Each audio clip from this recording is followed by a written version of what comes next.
Have you visited this place before? Yes, you, the one behind the screen. Your click on this video was sparked by curiosity, but unfortunately, like many others, you're being manipulated.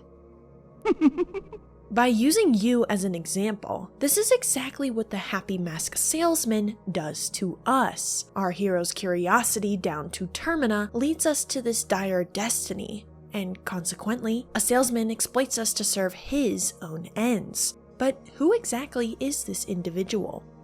It perhaps turns out the Happy Mask Salesman was lying to us, and we must discover why.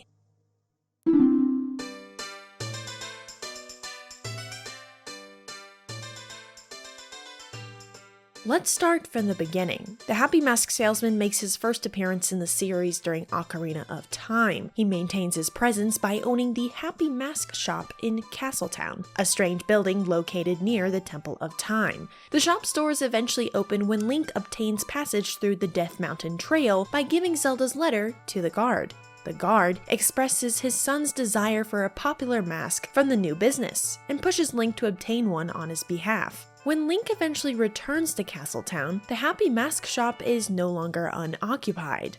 Behind the desk stands a mealy-looking man with an unpleasant grin. The proprietor explains that this business operates on a rental basis, allowing shoppers to lease masks with the possibility of revenues from its sales. Of course, this prompts the hero to embark on a mask trading sequence, which allows Link to borrow each mask from the shop's inventory and sell them to other residents within Hyrule. After successfully selling all 4 masks, Link is awarded with the Mask of Truth, an ancient Sheikah relic that allows him to understand the knowledge communicated by the Gossip Stones.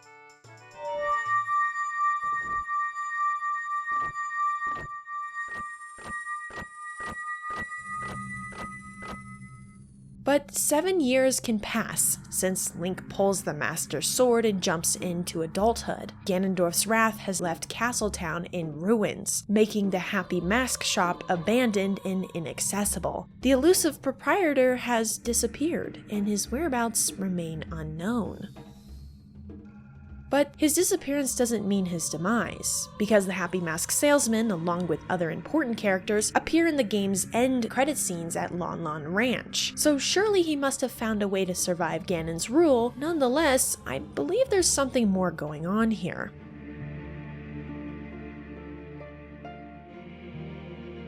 While we know for certain that this man is an experienced salesman with valuable merchandise, he exploits the hero by getting buyers to his doorstep.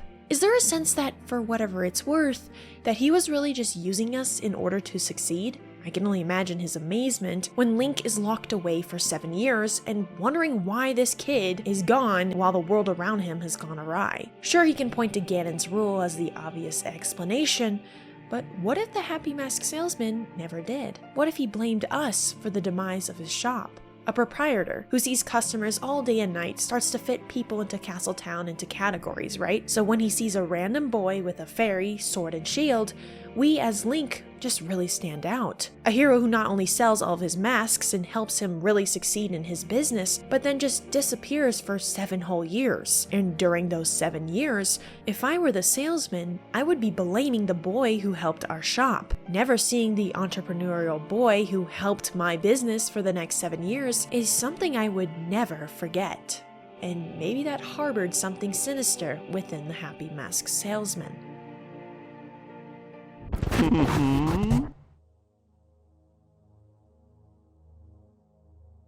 Let's start at the beginning, because Hyrule has a timeline, and anything can change dramatically through the passage of time.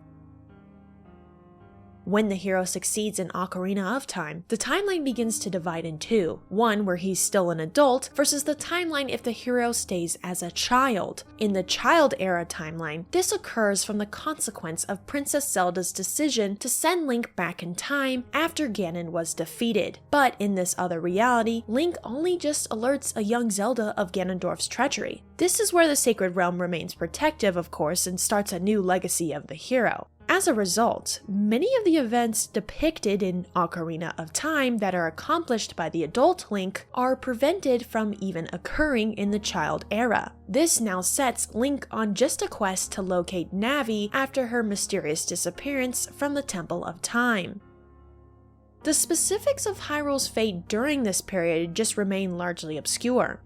It's later revealed that the Happy Mask Salesman is now fascinated with priceless masks similar to the Mask of Truth. He sets on a voyage in pursuit of such rare and intricate antiques. His search for the rarest and most famous masks resulted in the discovery of a tremendously powerful yet dangerous artifact, the Majora's Mask.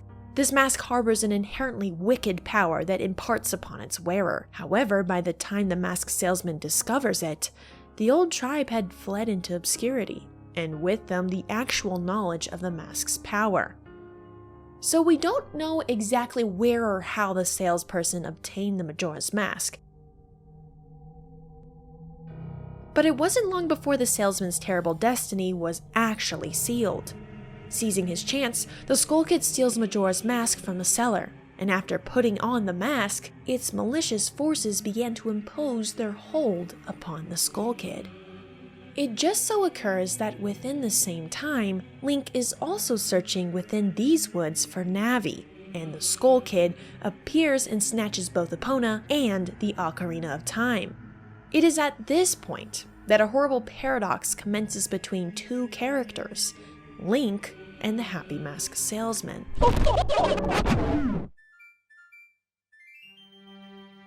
Although coexisting alongside Link and Termina, the Happy Mask Salesman's beginnings outside of that reality or dimension suggest otherwise. A future that was never meant to happen.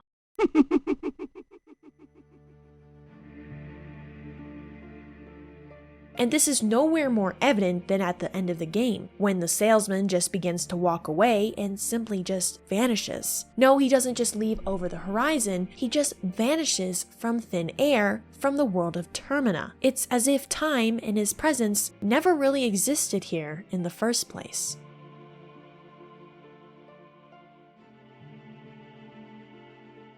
Masks are such an interesting thing to sell. Whether we realize it or not, we all don masks in our daily lives constantly, and in Japanese culture, this is explained through the words of tatame and hone. The public face of a person is the tatame, or the facade that a person presents to society. This mask is what we prefer to show society that we comply with societal expectations. Expectations to maintain either a better reputation, long-term relationships, or eventually gain trust from others.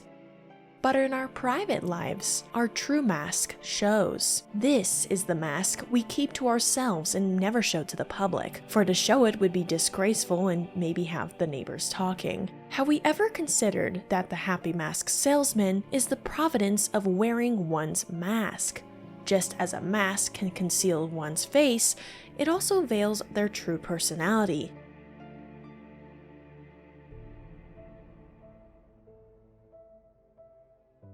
In the end of Majora's Mask, we are introduced to strange new characters, peculiar children that gleefully play in the grass, the children inside the moon.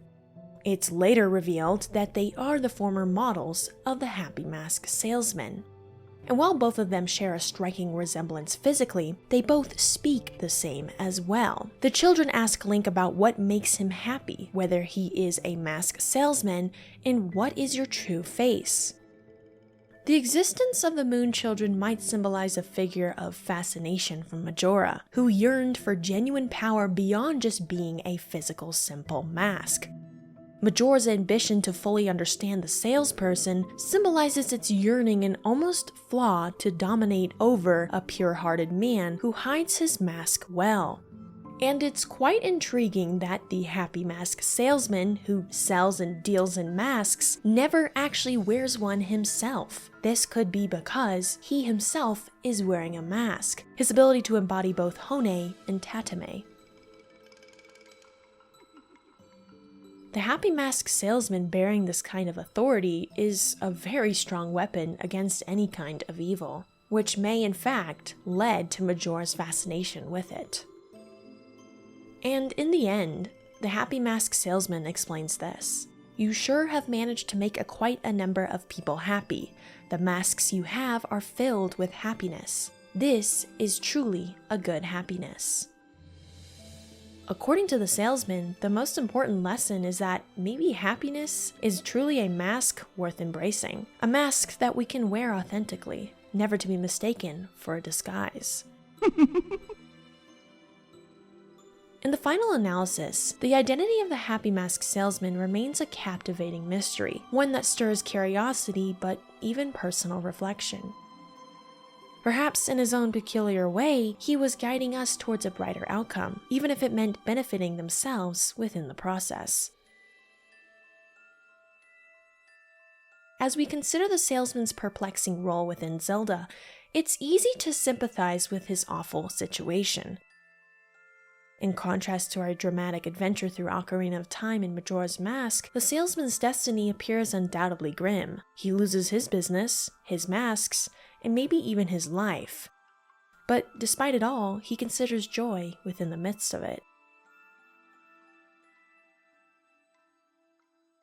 If you like this type of Zelda content, please feel free to subscribe and just give this video a like. I would definitely appreciate it, and I will see you in the next video.